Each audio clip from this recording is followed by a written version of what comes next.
कुषाण काल में सबसे अधिक विकास किस क्षेत्र में हुआ था? वास्तुकला में। किस कुषाण शासक ने सर्वाधिक स्वर्ण मुद्राएं जारी की थी? विम कैडफाइसिस। गुप्त साम्राज्य का संस्थापक कौन था? श्रीगुप्त। श्रीगुप्त ने कौन सी उपाधि धारण की? महाराज। घटोत्कच का उत्तराधिकारी कौन हुआ? चंद्रगुप्त प्रथम। चंद्रगुप्त प्रथम ने किस लिच्छवी राजकुमारी से विवाह किया? कुमार देवी। चंद्रगुप्त प्रथम ने कौन सी उपाधि धारण की? महाराजा धीराज।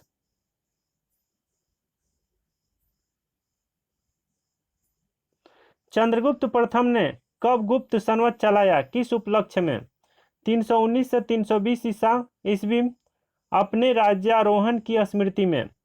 चंद्रगुप्त प्रथम का उत्तराधिकारी कौन बना? समुद्रगुप्त। चंद्रगुप्त प्रथम के पुत्र समुद्रगुप्त की माता का नाम क्या था? कुमार देवी।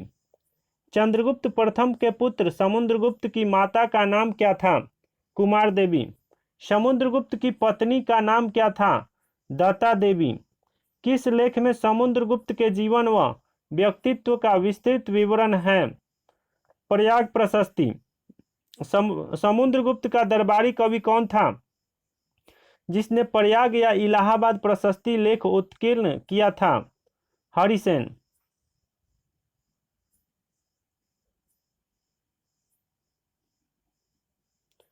चंद्रगुप्त द्वितीय ने कौन सी उपाधि धारण की?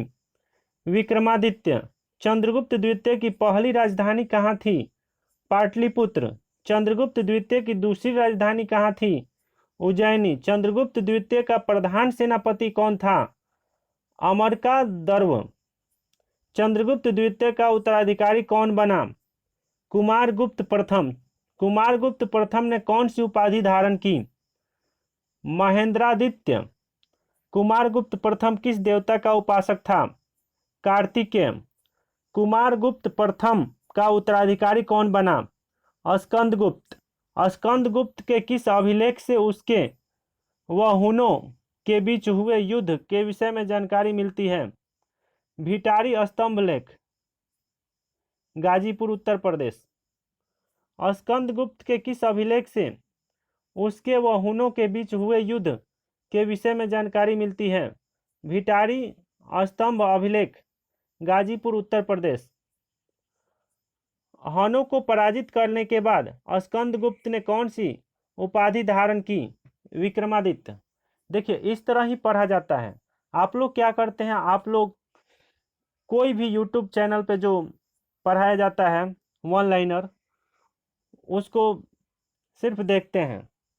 इसको क्या कीजिएगा लोग कि इसको कॉपी में लिखना है और उसके बाद याद करना है। देखिए, मेरे पढ़ाने का तरीका क्या है। मेरे पढ़ाने का तरीका है कि जो जैसे कि चंद्रगुप्त के बारे में है, चंद्रगुप्त के बारे में जितना क्वेश्चन रिलेटेड है टोटल इसमें आ गया है। जैसे दिया है कि चंद्रगुप्त द्वितीय का प्रधान सेनापति कौन था, फिर चंद्रगुप्त द्वितीय का उत्तराधिकारी। मतलब एक टॉपिक से बहुत सारा क्वेश्चन जोड़ के अगर बनाएंगे तो वह जल्दी याद हो जाता है और कभी भूलने का चांस ही नहीं है। अगर अकबर के बारे में पढ़ेंगे तो अकबर के माता का नाम क्या था, अकबर के पिता का नाम क्या था, अकबर के पत्नी का नाम क्या था, अकबर का जन्म कहाँ हुआ था, इस तरह पढ़ेंगे तो कभी भूलने का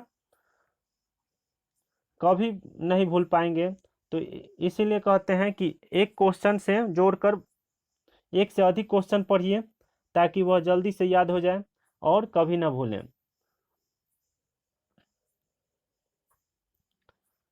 हनों को पराजित करने के बाद स्कंदगुप्त ने कौन सी उपाधि धारण की?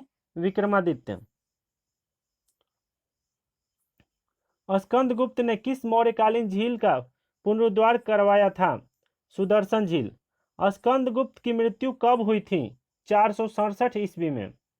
स्कंदगुप्त की मृत्यु कब हुई थी? 467 ईस्वी में। स्कंदगुप्त का उत्तराधिकारी कौन बना? पुरुगुप्त। स्कंदगुप्त का उत्तराधिकारी कौन बना? पुरुगुप्त। गुप्तकालीन शासन प्रणाली किस प्रकार की थी? राजतंत्रात्मक। गुप्तकालीन शासन प्रणाली किस प्रकार की थी? राजतंत्रात्मक। गुप्तकालीन प्रशासन में सबसे छोटी प्रशासनिक इकाई क्या थी? ग्राम। गुप्त काल में राजकीय आय का सबसे प्रमुख स्रोत क्या था? भूमि कर। गुप्त काल में सर्वाधिक महत्वपूर्ण उद्योग कौन सा था? वस्त्र उद्योग।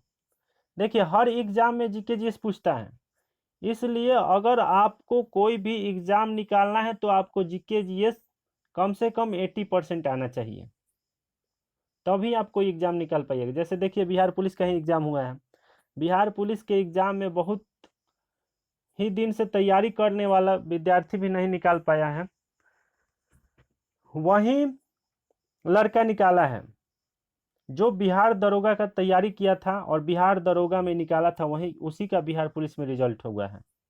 तो इसका मतलब क्या है, आप जो तैयारी करते हैं उससे एक स्टेज ऊपर उठ के तैयारी कीजिए। जैसे अगर आप सिपाही का तैयारी करते हैं तो आप दरोगा लायक तैयारी कीजिए, तब आपका सिपाही निकल पाएगा। मेरे कहने का मतलब समझ में आ गया। अगर ऊंचा का तैयारी कीजिएगा तो नीचा वाला अपने आप हो जाएगा।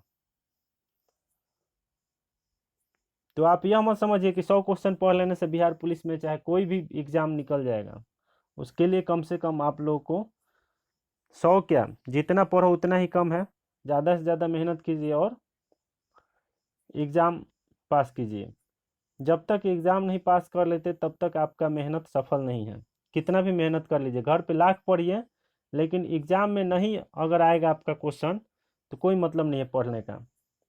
तो इसलिए ज़्यादा से ज़्यादा क्वेश्चन को पढ़िए ताकि एग्ज़ाम में आप लोग क्वेश्चन बना पाएँ। तो गुप्त काल में सर्वाधिक महत्वपूर्ण उद्योग कौन सा था? वस्त्र उद्योग। गुप्त काल में राजकीय आय का सबसे प्रमुख स्रोत क्या था? भूमि कर। गुप्त काल में सर्वाधिक लोकप्रिय देवता कौन थे? विष्णु। गुप्त काल किस लिए प्रसिद्ध था? कला एवं स्थापत्य। गुप्त काल में कला के दो प्रमुख केंद्र कौन कौन थे? मथुरा व सारनाथ। गुप्तकालीन चित्रकला के सर्वोत्तम उदाहरण कहाँ देखने को मिलता है? अजंता एवं बाघ की गुफा, मध्य प्रदेश।